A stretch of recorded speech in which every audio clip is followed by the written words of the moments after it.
Alors que le groupe d'experts des Nations Unies vient de publier son dernier rapport, pourquoi les sanctions internationales contre le Rwanda restent-elles limitées malgré les accusations répétées?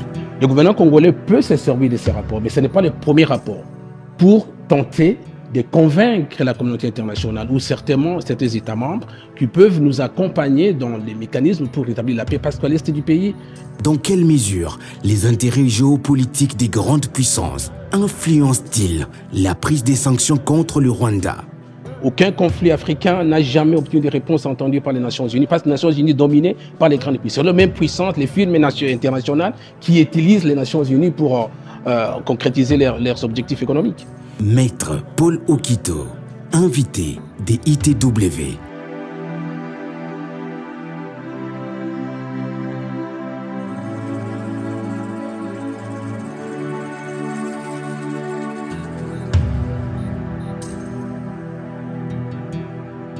La situation congolaise n'a pas besoin des rapports onisiens.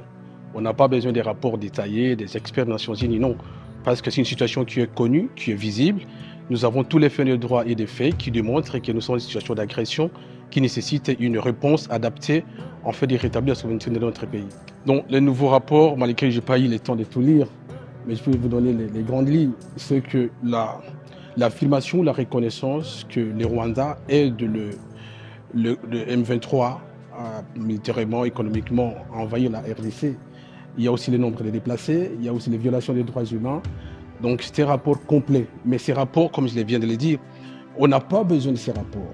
On n'a pas besoin que les Onisiens viennent nous dire que non, il y a des Rwandais sur le territoire congolais. Nous avons toutes les preuves, ce qu'on appelle les primes faciées en droit international, que le Rwanda se trouve, l'armée rwandaise est sur le territoire congolais.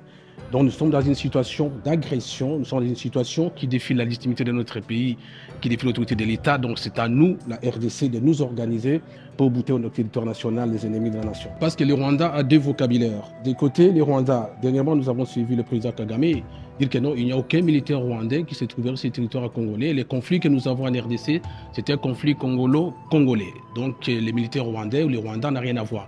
Lors d'une conférence de presse ce jeudi, le président rwandais Paul Kagame n'a pas adressé les accusations des experts de l'ONU envers les activités militaires de Kigali dans l'est de la RDC en soutien au M23. Kagame aura pourtant parlé pendant 1 heure du conflit au Nord Kivu, détaillant les racines historiques de cette guerre selon lui et affirmant que le M23 est en problème uniquement pour la RD Congo. Ça c'est la version rwandaise, mais sur les faits, nous constatons, nous remarquons qu'il y a des militaires rwandais, pas moins de 5 000 militaires rwandais se trouvent sur le territoire congolais. Donc le Rwanda ne peut pas affirmer devant la communauté internationale que j'ai mes militaires, parce que c'est un État, la RDC est un État souverain. Mais sur le plan de la réalité, le Rwanda ou les militaires rwandais sont sur le territoire congolais. Ils sont là, ils opèrent, ils aident, ils tuent, ils violent, ils exploitent nos minéraux, ils déplacent la population. Comment je peux juger? Moi, je n'ai pas, c'est pas question de juger. C'est que moi, je ne peux pas applaudir, je ne veux pas qu'il y ait des gens qui sont dans cette forme en train de jubiler, qui est parce que nous avons un rapport et que cela nous donne autant de droits qu'on n'avait pas avant. Non, nous sommes dans une situation de la légitime défense. Le gouvernement congolais, certes, peut s'appuyer sur ce rapport parce qu'il y a de ceux-là qui pensent que non, le conflit en RDC, c'est M23, comme les présidents ont toujours déclaré que le M23 sont des rebelles et que les militaires M23 sont des Rwandais, en uniforme à tenue ou à munitions, ce sont des militaires rwandais. Donc, le gouvernement congolais peut se servir de ces rapports, mais ce n'est pas le premier rapport pour tenter de convaincre la communauté internationale ou certains États membres qui peuvent nous accompagner dans les mécanismes pour rétablir la paix. Parce qu'à l'est du pays, il y a des moments qui sont violés, des femmes qui... Donc la situation est tellement grave sur le plan humanitaire que cela nécessite aujourd'hui des actions urgentes pour rétablir la paix à l'est du pays. Les preuves accablantes présentées dans le rapport des experts des Nations Unies ne laissent aucune place au doute. Des sanctions concrètes et immédiates doivent être adoptées pour mettre fin à cette agression et prévenir une escalade régionale. Mais ces engagements ne suffisent pas. Nous attendons de la communauté internationale bien plus qu'un discours de solidarité. Ce dont la République démocratique du Congo a besoin de la part de ceux qui se considèrent comme ses amis, ce sont des actions décisives, d'un soutien concret et d'un engagement ferme pour répondre aux défis sécuritaires, économiques et humanitaires auxquels nous faisons face. La RDC, vous savez très bien que la RDC est membre des Nations Unies depuis 60. Nous sommes pays membres. Et que parmi les objectifs du Conseil de sécurité, c'est maintenir la paix dans le monde. Et la paix, elle est compromise dans l'Est du pays parce qu'il y a des munitions, il y a des tirs de munitions, il y a des femmes et des enfants, il y a violation des droits humains. Donc la paix n'a pas de prix. Donc aujourd'hui, pourquoi on peut par moment compter sur la communauté internationale? Parce que nous y faisons partie. Alors on peut demander aux Nations Unies, soit une mission d'interposition, soit les mécanismes pour désarmer ces bandits armés, soit nous aider à riposter à l'agression. Parce que parmi les objectifs du Conseil de sécurité, c'est aussi aider l'État victime à riposter contre l'agression. Ce n'est pas seulement les conclusions des groupes d'experts qui peuvent mettre fin à la guerre. Je ne crois pas à cela. Parce que vous savez très bien que la communauté internationale, elle est dominée par les grandes puissances. Et les grandes puissances ont des intérêts divergents et opposés en RDC. Les intérêts chinois ne sont pas les intérêts américains, et les intérêts américains ne sont pas les intérêts belges ou allemands. Donc tout dépend des intérêts de ces grandes puissances-là. Mais nous pouvons nous servir de cela. Si on avait une diplomatie préventive, une diplomatie de points, on pouvait utiliser ces rapports pour tenter de convaincre les réticents ou certaines nations qui peuvent nous aider à avoir des résolutions à titre des sanctions pour que le Rwanda quitte le territoire national. Parce que les sanctions, c'est pas le principe de l'automaticité, c'est parce que nous avons un rapport que directement le Conseil de sécurité va prendre des sanctions la nuit ou demain. Je n'y crois pas cela. Parce que tout dépend des intérêts des pays membres. Vous savez très bien que le comité des sanctions est composé de 15 membres. Le président, c'est le Sierra Leonais et le vice-président, c'est algérien. Donc, il faut que les rapports soient présentés. Il faut expliquer cela. Tout comme le Conseil de sécurité peut demander les compléments des rapports, envoyer d'autres experts ou demander les compléments par d'autres États ou par l'État, pour que les pays membres décident est-ce qu'il faut prendre. C'est là où nous devons jouer. Parce qu'un État qui n'a pas intérêt à voter pour la situation congolaise ne peut jamais voter pour nous. On va dire que non, cette situation ne me concerne pas, c'est trop loin de moi, je n'ai aucun intérêt. Parce que si un État n'a pas intérêt, il ne peut jamais prendre part à des discussions aussi importantes pour une cause dans laquelle il n'a pas un intérêt présent au futur. Il y en a un qui se prépare à devenir une très grande puissance africaine, c'est la République démocratique du Congo, du président Tshisekedi, qui essaie de régler son problème avec le Rwanda, puisque comme vous avez pu le voir, je pense, le Rwanda occupe et pille, il n'y a pas d'autre terme, la République démocratique du Congo depuis le départ de Mobutu, donc Kabila père puis Kabila fils, suite à un accord qui avait été passé à l'époque, il faut le savoir. Je pense que Tshisekedi est en train de gagner, parce qu'il a maintenant l'appui de tout le monde, y compris des Américains. Là, c'est très important. Les Américains ont lâché Kagame, parce qu'effectivement, ils disent que ça ne peut pas continuer comme ça. Donc, vous voyez, tout ça, c'est en train de bouger, si vous voulez. Concrètement, c'est le gouvernement congolais peut faire, c'est-à-dire voir comment nous pouvons orienter, avoir des rapports diplomatiques avec les nations qui peuvent nous aider à contrebalancer les ennemis de la RDC. C'est-à-dire orienter notre diplomatie avec la Chine, avec peut-être l'Inde ou avec la Russie, pour que les profiteurs, parce que les profiteurs de notre situation sont connus, sont les Américains, les Anglais, les Français, les Belges. La preuve en est que nous, les Rwandais n'ont pas de minerais sur son territoire, mais l'Union européenne a signé l'accord sur la traçabilité des minerais avec le Rwanda. Ça veut dire que non, l'Union européenne cautionne en quelques titres que les minerais de contrebande qui rentrent sur le territoire rwandais. Comment nous pouvons faire? C'est-à-dire avoir une diplomatie de promesses fermes. C'est-à-dire aller vers ces nations-là, que non, si vous nous aidez, même sur le plan à votant des résolutions ou à nous aider militairement, à aboutir au territoire national, nous pouvons passer des accords économiques. Que si vous nous aidez à libérer peut-être Lubaya, les entreprises chinoises ou russes auront la préférence prioritaire pour exploiter les minéraux. Vous voyez, c'est ça qu'on appelle les promesses diplomatiques fermes en matière économique. Les sanctions, parce que les sanctions sont prises en tenant compte des réalités des faits. On ne peut pas dire que non, les sanctions qui ont été prises contre l'État islamique ou les sanctions contre peut-être l'Iran, parce que les sanctions, la lutte contre la prolifération nucléaire. Donc tout dépend des circonstances de fait dans notre pays. Parce que pour le Rwanda, on peut commencer par l'embargo. L'embargo des armes. Que non, les Rwandais ne peuvent jamais importer les munitions, parce que ces munitions, mais faut des combles encore, la France qui milite pour qu'il y ait la paix en RDC, la France a financé le Rwanda à la hauteur de 400 millions pour moderniser l'armée rwandaise. Cela montre cette même armée rwandaise qui se trouve à l'intérieur de notre pays. Donc, On peut commencer par l'embargo. On peut aussi prévoir des sanctions comme l'interdiction de séjour, l'interdiction des voyages pour les personnalités rwandaises. On peut cibler les autorités rwandaises qui ne peuvent pas passer par la France et les États-Unis ou n'importe quel pays membre des Nations Unies. On peut geler les avoirs de ces autorités, cibler que non dans les banques étrangères où seraient logés les fonds de ces personnalités. On peut les bloquer. Mais tout dépend des intérêts. Parce que la communauté internationale, c'est une entité virtuelle. Ce sont des États qui se retrouvent. Donc, si un État n'a pas intérêt, la preuve en est que même le président Poutine fait l'objet d'un mandat d'arrêt international. Mais il sillonne dans certains membres des pays parce que les pays refusent d'appliquer, de concrétiser les mandats lancés par la CPI. Donc, c'est question d'intérêt entre les États. Nous sommes membres des Nations Unies depuis 60 et aucune mission onisienne à l'intérieur de l'Afrique n'a apporté des résultats entendus. Aucune. Mais parce que les Nations Unies ont été créées pour maintenir un esclavagisme dépendant les pays du tiers-monde.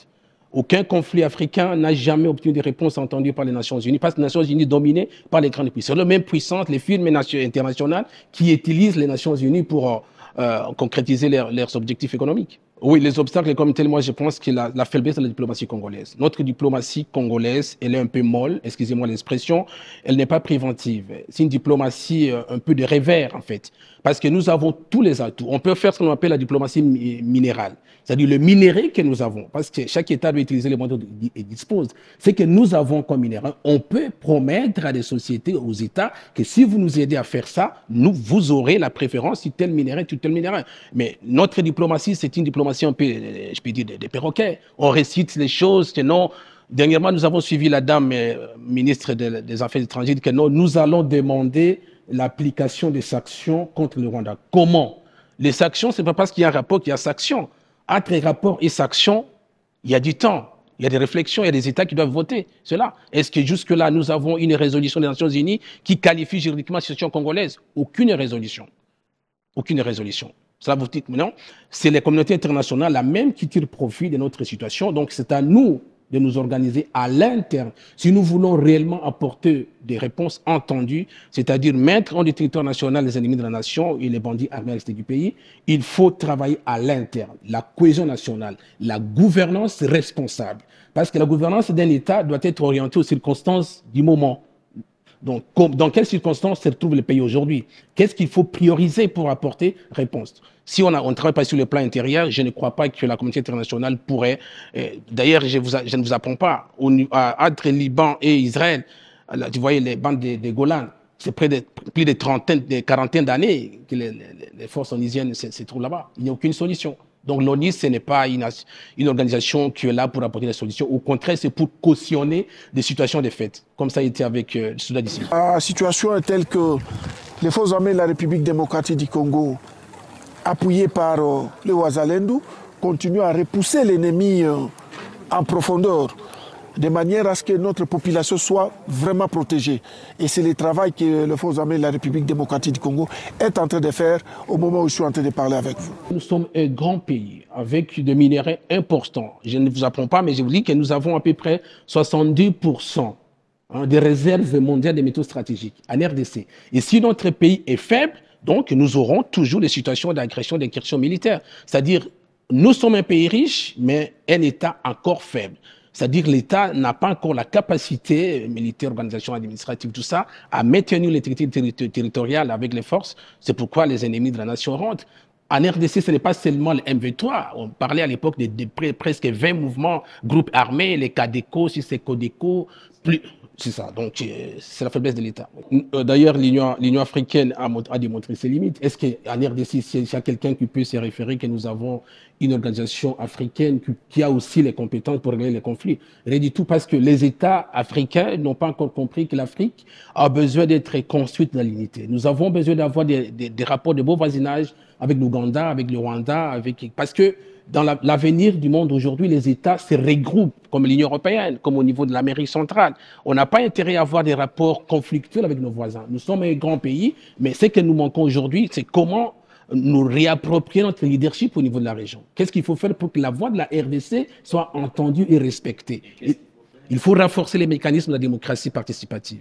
Il faut renforcer, c'est-à-dire que les mécanismes d'accession au pouvoir soient réellement démocratiques. Il faut lutter contre les inégalités. Pas les inégalités apportent à la faiblesse de l'État. Il faut lutter contre la corruption et renforcer la justice. Parce que si nous avons un pays fort aujourd'hui, avec 2 346 000 km que nous avons, et autant de ressources, oui, nous aurons un mot à dire et nous pouvons influencer comme à l'époque de Mobutu. Mobutu avec la CPGL, Communauté économique des pays des Grands Lacs. Mobutu était un leader au niveau de la région. C'est-à-dire qu'il faut renforcer, soutenir les autorités, mais renforcer les mécanismes démocratiques d'accession au pouvoir. À ce moment-là, nous aurons un pays fort qui peut influencer au niveau de la région. Bon, nous avons attendu que le gouvernement aurait initié des mandats, déposé des mandats contre Apple, la société là qui fabrique les téléphones, l'iPhone et d'autres. C'est-à-dire les multinationales, nous sommes ce qu'on appelle le libéralisme économique sauvage. Libéralisme économique sauvage dans lequel nous sommes aujourd'hui. Donc, qu'est-ce que le libéralisme économique, le capitalisme sauvage? C'est d'aller chercher où se trouvent les ressources et les prendre par n'importe quel mécanisme, des paix ou des guerres. Donc, si aujourd'hui, nous pensons que non, nous aurons la paix, on n'aura pas la paix en RDC, même si peut-être après M23, il peut y avoir d'autres mouvements, parce que nous avons beaucoup de minéraux, nous avons beaucoup de ressources. Donc, c'est à nous de savoir que nous serons toujours victimes des attaques de ces genres-là. Donc, il faut renforcer l'État, par les services de sécurité, l'armée, la justice, renforcer l'État par la cohésion nationale, la justice. À ce moment-là, nous serons en mesure de contrôler ce que nous avons comme ressources. Parce que des multinationales comme des grandes sociétés qui achètent les minéraux, on achète les minéraux en temps de guerre à des vieux prix, à des petits prix. On peut acheter une tonne à 600 à 100 $, alors que la tonne peut coûter réellement 7 000. Dans des zones comme l'Ubaya, vous voyez, donc il y a des cartons, des tonnes qui nous quittent tous les jours. Quand le M23 était ici, la population était tracassée. On faisait face à de nombreuses difficultés. Les habitants cultivaient la pomme de terre, mais ne trouvaient pas de clients. Il y avait du maïs, mais personne pour l'acheter. Maintenant que les FARDC sont là, nous avons espoir que la situation revienne à la normale. La société civile les rôles que doit jouer la société civile, c'est de mobiliser les citoyens. Être une société civile beaucoup plus responsable, c'est-à-dire motiver les citoyens, avoir de la cohésion, être une société civile d'exigence par rapport à la gestion de l'État. Oui, donc, parce que l'État, c'est ce que nous avons de commun, ces Congo. Ces Congo nous appartient à tout le monde. Il n'y a pas un Congo pour les opposants, il n'y a pas un Congo pour les pouvoirs. On n'a qu'un seul Congo, une seule nation, c'est notre pays. Société civile peut éduquer les citoyens à la bonne gouvernance, à la lutte contre la corruption, à la participation des citoyens à la gestion de l'État. Mais si on n'a pas une société civile qui révèle les esprits patriotiques, nous serons toujours victimes, nous serons toujours assujettis à une situation d'esclavagisme. Nous sommes dans une période charnière entre la disparition du Congo comme entité, avec 2 345 000 km², ou bien nous définissons le Congo de demain. Donc aujourd'hui, il faut que toutes les composantes sociales, opposition, pouvoir, les forces intermédiaires, tout consort, que tout le monde soit en mesure d'abord de prioriser d'abord à défendre les Congos. Parce que ce qui m'intrigue un peu dans notre pays, dans cette période, il y a certains hommes politiques qui utilisent encore les vocabulaires comme quoi non, qui souhaitent les malheurs pour les Congos. Si on aime son pays, dans des périodes pareilles, il faut avoir un discours de construction, d'unité, de la cohésion. C'est pourquoi le président a tendu la main à l'opposition. Le président attend de toutes les couches sociales d'apporter des propositions, ce qu'on appelle les pactes républicains pour la paix. La Constitution est avant tout une loi. C'est une loi, la loi fondamentale, par laquelle dépendent d'autres lois. Et la Constitution doit être une Constitution qui est adaptée aux circonstances des faits de droit. Celle que nous avons de 2006, elle a été élaborée dans une période un peu exceptionnelle parce qu'on sortait une situation d'agression, rébellion, jusqu'à 2003, l'accord de Sun City. Aujourd'hui, il y a lieu de réfléchir. Est-ce que la Constitution que nous avons, qui sont l'odeur de la belligérance, parce qu'il y a des belligérants qui, à l'article 50 et tout consort, est-ce qu'on ne peut pas réfléchir pour avoir une constitution adaptée aux circonstances et aux réalités congolaises qui peut apaiser les esprits et nous garantir l'avènement des Congo stables demain? Nous sommes agressés à l'est du pays, ça ne nous empêche pas de renforcer notre législation ou d'avoir les normes qui correspondent à la situation dans laquelle nous sommes aujourd'hui. Pourquoi le gouvernement a rétabli la peine de mort? C'est pour dissuader ceux qui font la rébellion, qui quittent tout ça pour rejoindre ces bandits armés. C'est-à-dire un État doit nécessairement légiférer de normes, tout ça, qui correspondent aux circonstances des faits de droit. Comment les intérêts des grandes puissances? Oui, mais parce que les grandes puissances ont des intérêts opposés. Dernièrement, nous avons vu les présidents américains dissuader les gouvernements, applaudir que non, le corridor de Lobito. parce que les États-Unis reviennent en Afrique pour ne pas disparaître, parce que les Chinois ont envahi les continents. Et les Américains, ils ne sont pas venus pour nous aider, en fait. Ils sont venus pour faire les affaires. C'est pour tirer profit de nos minéraux. C'est pourquoi... Moi, je pense que nous devons nous préparer à cela. Le Congo ne peut pas servir un terrain vide où ces grandes puissances doivent venir nuit et jour pour exploiter, transporter nos minéraux à l'état brut et nous restons toujours pauvres. Autant d'années que nous avons exporté nos minéraux. Le président et le gouvernement misent sur la transformation des minéraux, mais de l'autre côté, les Américains disent que non, vous allez extraire vos minéraux, vos barrettes de cuivre et les transporter au Lobito Angola et aux États-Unis. Non, c'est pas ça. Moi, je pense que le choix du gouvernement, bon, je n'ai pas encore, mais ça entre un peu une forme d'inadéquation entre la volonté du président ou du gouvernement qui consiste à transformer nos minéraux, à faire de la valeur ajoutée, à créer des emplois, et la stratégie économique américaine qui consiste à nous aider. D'ailleurs, les trois sociétés qui détiennent les capitaux dans tout ça sont des sociétés étrangères. La société congolaise, je ne sais pas si l'État congolais a des participations, mais je n'en sais pas. Donc, ça va à l'encontre de la vision économique du chef de l'État. Le chef de l'État mise sur la transformation de nos minéraux, la diversification de l'économie et la valeur ajoutée. Mais si on nous promet que non, vous allez seulement emballer vos barrettes de cuivre et les transporter, je ne vois pas comment la RDC serait gagnante. Bon, je ne sais pas, mais je reste un peu sceptique. Réforme de la Constitution, Tshisekedi ne parle pas de réforme de la Constitution. Monsieur Tshisekedi parle du changement de la Constitution. Et c'est que nous ne pouvons pas accepter. Monsieur Tshisekedi sera accusé de haute trahison. Nous allons commencer la procédure. M. Tshisekedi n'a rien fait depuis qu'il est là.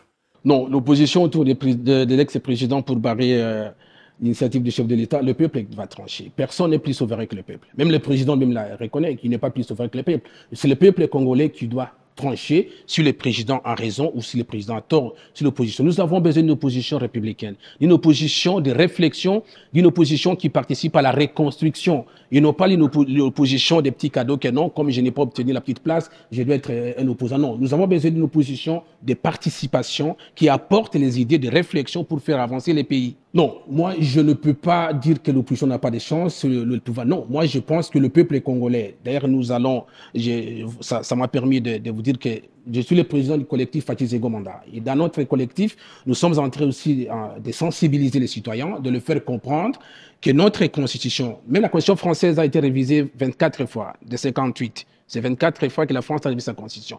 On peut adapter la constitution, on peut penser à une nouvelle écriture. Vous savez que quand on avait rédigé la Constitution, il y avait des étrangers qui étaient là, qui rôdaient autour des articles, que non, il faut mettre ça, il faut mettre ça. Nous avons besoin d'une Constitution républicaine et vraie nationaliste. Les gens pensent directement quand on parle de la révision ou de la nouvelle, on voit seulement l'article 220 ou l'article qui vient. Non, je ne crois pas que le président se trouve dans cette démarche-là. Il est dans une démarche républicaine de donner aux Congolaises et aux Congolais une constitution réelle, une constitution qui correspond aux réalités congolaises, une constitution pour la refondation de l'État, une constitution pour la simplification de l'administration, une constitution pour la parité entre les hommes et les femmes, une constitution qui peut nous aider à réduire le nombre de partis politiques. Nous en avons aujourd'hui à peu près 1000 partis politiques. Peut-être on peut insérer dans notre constitution comment lutter contre cette prolifération des partis politiques, la démocratie sauvage que nous avons aujourd'hui. Donc, Tshisekedi n'est pas là pour chercher comment s'y maintenir au pouvoir. Ça, c'est la crainte est fondée des opposants.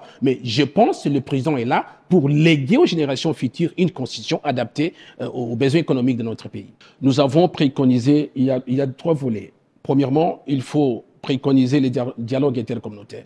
Parce que les conflits à l'est du pays, certes, il y a les Rwandais, mais il y a aussi des incompréhensions entre les différentes communautés, entre les Lindou, les Hema, les Baïchi, les Bariga, tout ça. Il faut prévoir les mécanismes de règlement différents intercommunautaires. Il faut aussi renforcer notre armée. Je félicite le gouvernement, mais c'est le président aussi, avec la loi de la programmation militaire et le recrutement de jeunes militaires. Il faut lutter contre les infiltrés. L'armée congolaise est tellement infiltrée. Presque 65% des généraux congolais ont des nationalités douteuses. Ce qu'on appelle les infiltrés parce qu'il y a des brassages, les différents mouvements de brassage, tout ça. Donc, il faut cela. Aussi, il faut avoir une diplomatie, une diplomatie des résultats réels. Que non, nous sommes un grand pays. Qu'est-ce qu'il faut faire pour que ce genre de situation, mais s'il y a encore des intentions, mais que nous soyons à mesure de dénicher les intentions des autres nations pour anticiper diplomatiquement avoir des résultats entendus.